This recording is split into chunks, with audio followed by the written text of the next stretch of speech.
So as Ian introduced, I've got Conall and Dicky Lee today. So Conall is the technical director and Dicky Lee is the creative director from Pandara's Box. Sorry. So where did you guys come up with the name Pandara's Box? Well, really, really came from my passion and love for pandas. Such cute, very adorable creatures. That's where the name pretty much came from, and everyone just knows. It's also as well as play on obviously the whole Pandora's box kind of thing, because developing new ideas, and the idea was that we'd kind of open the box to all the ideas that we had, and obviously tied it in with just a play on the word. Okay. So you started this company, from what I understand, in placement year when you're in the games development course at Queen's University. How did you come to that decision? I mean, how did that come about? Well, originally I've always wanted to start my own games company because it's kind of like a dream job since I was very young. And really, never really had the chance to be able to start such a thing, but just last year, I was given the opportunity out of unforeseen circumstances. Myself, it was a case of usually games development students take 3 years at their course and then go on to their placement year, whereas for myself, me and Dicky both finished 2 years. There was one exam last year that I needed to pass in order to continue on to the third year. And the night before, my neighbour's flat got set on fire. So it was a case of, obviously very last minute, hadn't organised a placement or anything. And they were like, well, you can't continue to next year, there's no repeat chance until like 14 months down the line. So I could either have sat about for the entire year and done absolutely nothing, or done something that I enjoyed. So I got chalked into Dicky and we thought we could set something up. So it sounds like fate brought you two together, but Yeah. you have a bigger team, right? I mean, how did you to meet the other guys in the team? Well, originally, after finishing my exams for second year, me and our guy called David, we were both in the same course, and pretty much we really wanted to start a summer project, because for the last summer and first year, we didn't really do anything, and I thought it was a bit of a waste of time, so I really want to start something. So me and David pretty much started a project, which pretty much eventually led on to this idea of starting up Pandara's Box. And as well as that, at the minute, we've got our project manager and business developer, Josh Watts. He actually got in touch with us tail end of December there. He's history, philosophy kind of guy. Obviously no development or creative sort of background himself, but he had an interest in the industry too, and we had been kind of starting to push our kind of social media side of things. We had accounts on the likes of Facebook, Twitter, and Digital Circle as well. And he just Googled for local games companies, and I was surprised we came up at that point, because that was barely a few weeks after we'd kind of got the company set up.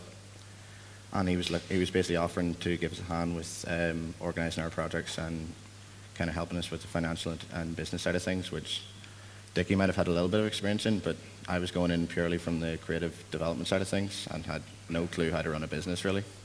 So it was just winging it really at that point. Sure.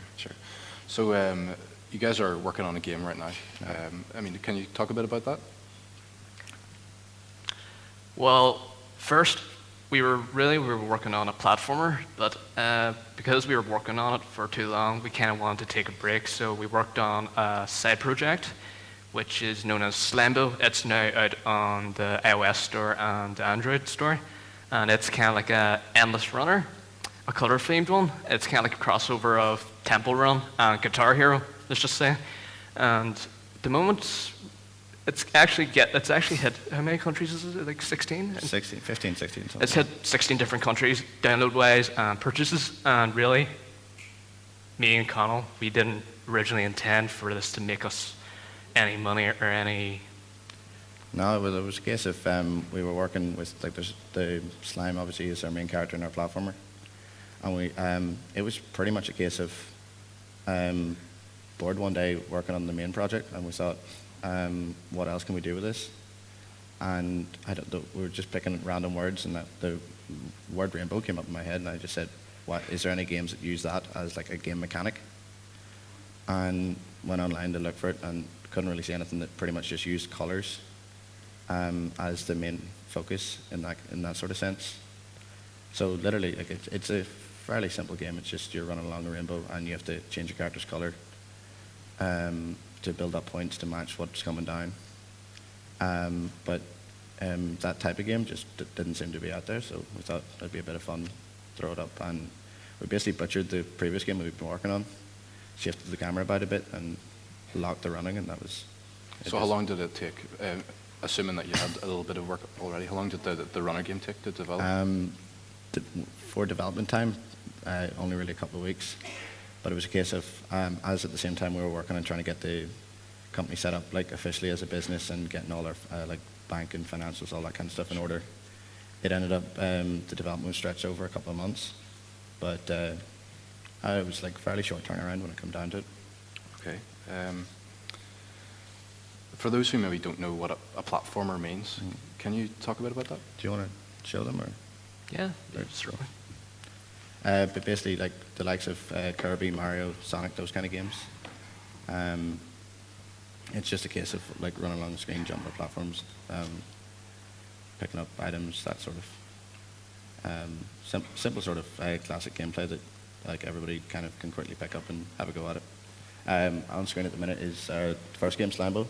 That's a PC build of it, obviously, but it's what we've developed for mobile stores.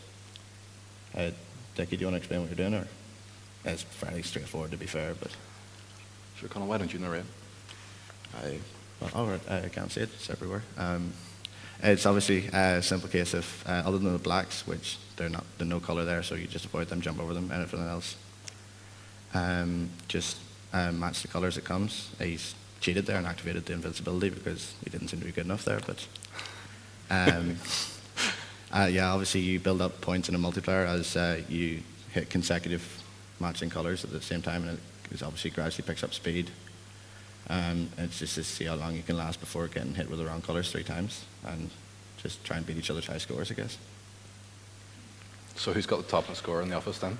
I think I'm the only one that's properly played it, but that's again because mates of mine were playing it and giving off the fact that the guys who made it weren't anywhere near as good as they were at playing it, which obviously is a bit embarrassing, so I had to start actually playing my own game to prove that I wasn't terrible at it. So on that note, how would you normally test your games? I mean, if you have an idea, how do you test that model?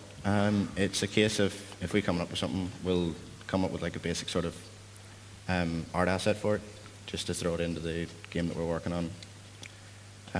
Do a bit of code for it, so to see if we can get like a vaguely sort of working version of it.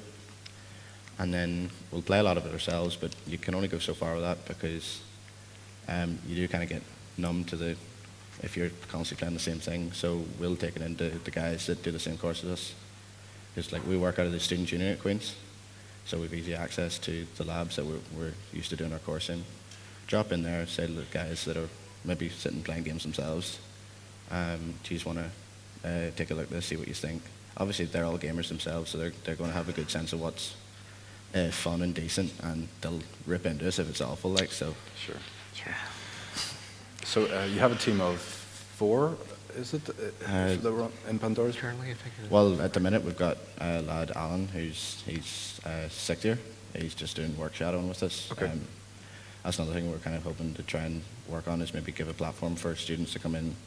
If they've got ideas, we can help them get it to market, work with them to try and like fix them up, polish them, that kind of thing. But obviously it's just a case of giving them a backing to be able to get their own ideas and their own projects worked on. But So with a team like that, I mean, how do you agree on things? I mean, I'm sure that it's difficult to focus on, when everybody has different ideas. And I mean, how does that work? Well, really, the reason why I chose Conall as my partner to start this company was because I knew he was very open-minded. Like, I'm pretty narrow-minded sometimes, but then sometimes I can be open-minded, but, different story anyways. But really, when it comes to decisions, me and Connor are really, how do you say, lenient with one another, so we don't have many arguments, to be fair. And it's a case as well too, if we come up with an idea that, unless it sounds ridiculous and just not fun, we'll write it down. We'll try and work it into the project that we're working on at the time. But if it's something that just doesn't make any sense for the game we're working on, we'll maybe make a basic version of it to try and like have it just saved somewhere, and then we can bring it back for another project, which is fairly easy to do. And then hopefully get back to it and maybe make use of it at some point, maybe down the line. So say one of you come up with an idea for a new feature, I mean, can you maybe talk through like what's the workflow between having that idea in your head and actually shipping it in your game? Well, it does just start off with a case of once you come up with the idea, we'll start, the two of us have a bit of an art background, so we'll start sketching stuff out, maybe throwing something together in Photoshop or whatever it happens to be. And we'll just drop it in. We use a game engine Unity. It's free, so that's handy for us. We're self-funded, so.